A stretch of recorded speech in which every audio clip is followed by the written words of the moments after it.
True that. Okay, cool. So we forgot to talk about this on our podcast.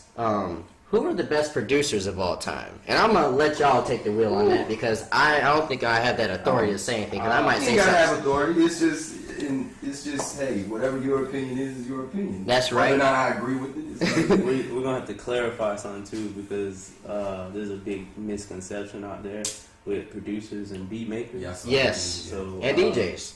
And DJs. Yeah. The biggest example being Khaled. Yeah, you don't know how many. That's why I said that. You don't know how many times people was like, "Yo, Khaled killed that beat." I was like, "I don't think Khaled made that beat, partner." No, Khaled doesn't make beats. He screams on the track. He gets them together. So Khaled shout out to brings him. people together Yeah, and says, "Hey."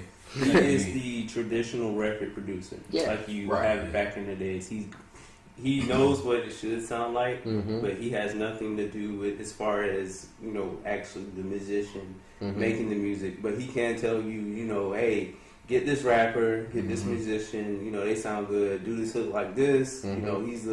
He knows how to make records. Right. I'm glad he's like a continuous version of and I hate to make this comparison because they're not even comparable. But he's like a Quincy Jones. You know what I'm saying? I'm gonna like I know. But he's like a Quincy Jones. I can see that. Like the We Are the World type thing. Yes. But he just does it on a consistent basis. Right. But minus the talent and minus just everything else great that Quincy has. I'm not trying to shit on. I'm really not because I enjoy his energy. Right. You kind of need people like that sometimes to kind of have that energy. Like just don't let day.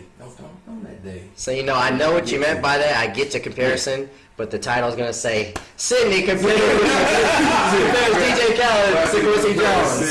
Clickbait, baby. Yo, I'm just saying like that. Lightweight, like low key, he's gonna always have that kind of pull, especially now. Oh yeah. Where he can just pull people together and all that. And honestly, that's in a way that's a talent in itself.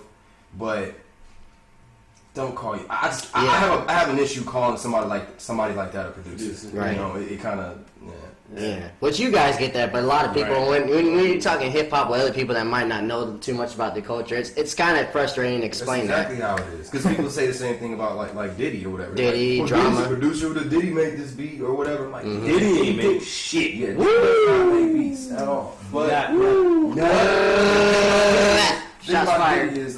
Is I will say he does seem like he has a reasonable ear when it comes to definitely. Yeah. Same with Jermaine Dupri. Jermaine Dupri does make. Yes, I argue. Kalada, I'm in that hip hop group with y'all, and I know you left the room, but I argued one time. I'm still in it, I think. But I just don't say shit. Sometimes it gets ridiculous. But I think I argued with somebody about Jermaine Dupri. I was all like, take away his corny, ridiculous raps that he most likely is not writing. This dude has a very good ear for music. And Jermaine has some hits. Like, not even some. Money Ain't a Thing with Jay-Z. Money and that, man, people don't even understand. Like that's why. Remember that little beef? I don't know if y'all remember the little. He had a beef with Dr. Dre, right? Right. Yeah, I remember that. They made the diss tracks and stuff. Yeah, and Dre said I didn't have to on make hits with 10 or 11-year-olds. Yeah, but.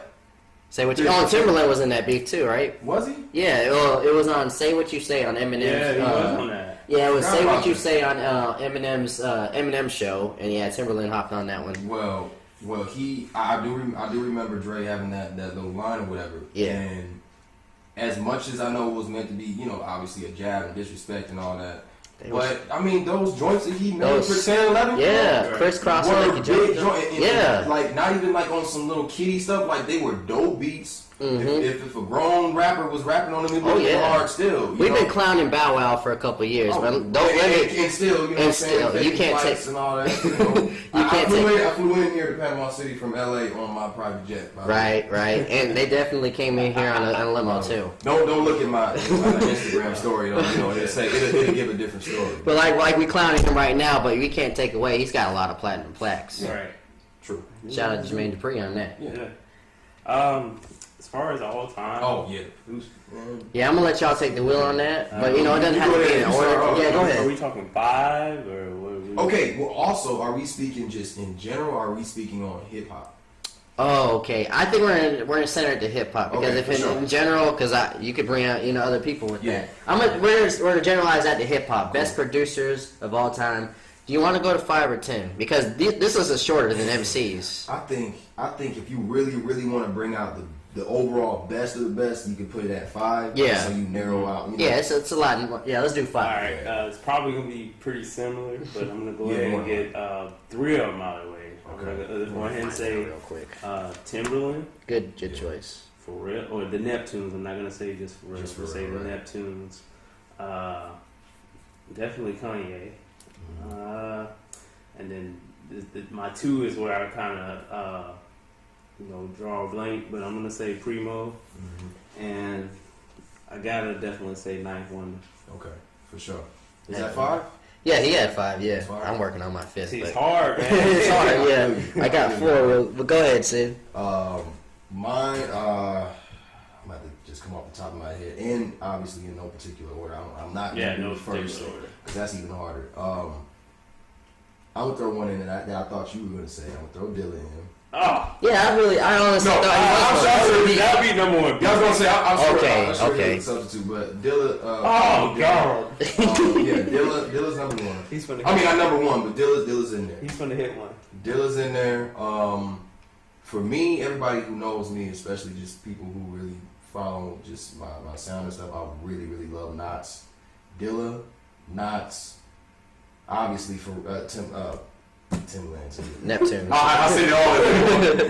Timbaland and man, like Pharrell and the Neptune, like just him and Chad, like the Neptunes pretty much are the reason why I'm even honestly making beats and stuff, why I'm producing, because I didn't have as much of an interest in actually creating until I heard In Search Of, like back when I was in middle school. Like that, I love music, but it didn't never, can't even talk, man. It didn't even resonate with me to really be like, oh, I want to make music. You know? It was more like, yo, I really love music. I love the sound. I love how it makes me feel. So, they're overall, if I am going to put anybody at number 1, they're probably going to be at number 1 for me just because of the inspiration. But, yeah, Dilla, Timbaland, Knots, Neptunes. If you don't get it, and I'm pretty sure he's not gonna get it, I'll say it. I mean, okay, just straight up hip hop, man. Even though I feel like it can be a little dated sometimes, like Primo's sound, man. Yeah, I gotta throw Primo on there, man, because Primo overall just created a definite New York sound. You know what I'm saying? Like him and Pete Rock. Him, Pete Rock, and a few other cats too. But who do you think I was gonna put in? That maybe I'm just tripping. I'll let him say his first. Okay, so Kanye might be number 1, and Kanye, to me, Kanye's right there. Kanye's probably number 6 for me. Number 6, He's okay. He's almost in top 5. And this might not even be my top, honestly, but Kanye is definitely my top 5. And recently, he's been creeping his way up to number 1 for me because I've been really listening to his whole discography, out of boredom, and I'm like, wow, this is amazing. Yeah. I could just listen to it without the words. Sure. Neptunes, of course. Timbo, man, I really wish he would still work right now. I miss that stuff. He's working, just not as consistently as we want him to. Right. Yeah. And I almost put Swiss on there, but you know what? I was like, you know what? He doesn't have enough for me, but I do love what he's got. Definitely top 10. Oh yeah, he's definitely top 10. No question, top 10. I put Dr. Dre on there. There's some controversy about him making his own beats and stealing from other people. Dre is always gonna be up there for me too. Oh yeah, I just like that old funky stuff because that's my style. I love it. Yeah. And I put Scott Storch for a second. I just scratched it out and put Dilla, and I was like, I love Dilla. Yeah. I can't not put him on my list. Definitely. So what were you gonna say about Just Blaze? Oh, yeah. No more fun and games. Like, Just Blaze. You know what? Yeah, it's too. Honestly, maybe we should put it at 10 because I mean, 5 is really hard, man. Because I got a lot of love for a lot of different reasons for all these I want to guys. put Swizz as well, but Who do y'all see coming up right now? That's all right. And the only one I can think a lot of. of people. It's a lot. Who's that dude from Chicago? That actually was working with Keith for a while. Forgot his name. Chop. Oh, right? Young Chop? Yeah, I dig some of his stuff, man. I mean, Chop to me is, unfortunately, he's kind of Kind of slow. put into the box of the whole just trap. Yeah. Thing, which is nothing against that. Is that because trap shit is tight too, but. I'm not gonna be able to sit and listen to a Young Chop beat and be like, oh, that's specifically a Young Chop beat. Right. It's gonna sound like everybody most else trap stuff. You know what I'm saying? Or makes most, sense. well, drill if anything, because he's from Chicago. Right. You know what I'm saying? But Chop is cool. But if we're talking about trap, you could designate it. You could say, okay, hip hop, and then move over to like trap. Right. With top 5 trap producers. Oh, Lil Jon's on that one. Or Lil honestly, Lil Jon wasn't even really. Is that trap? Lil Jon was Crunk. What would you? Yeah, Crunk. Remember Crunk came and went. Okay, Crunk came and went, but like he's like the only one that does that. Then when it comes to the beats of Crunk, who else did Crunk Who was beats? doing Crunk type stuff? He's the only one I can remember. Him. I know there was Crunk music, but I don't know who else. Because Lil Scrappy's in that, but what's the dude with Kanye? Trillville. What's the dude's name? I think that Crunk stuff was pretty much just him. Much just because he created. I think he pretty much created. He is, yeah. He all that. created that, yeah. Yes, I can't. That's why I don't really generate that because I was like, that was just his thing. I love the bells in that. Yeah, he wore them bells. He wore them bells. Trumpets, all that. I mean,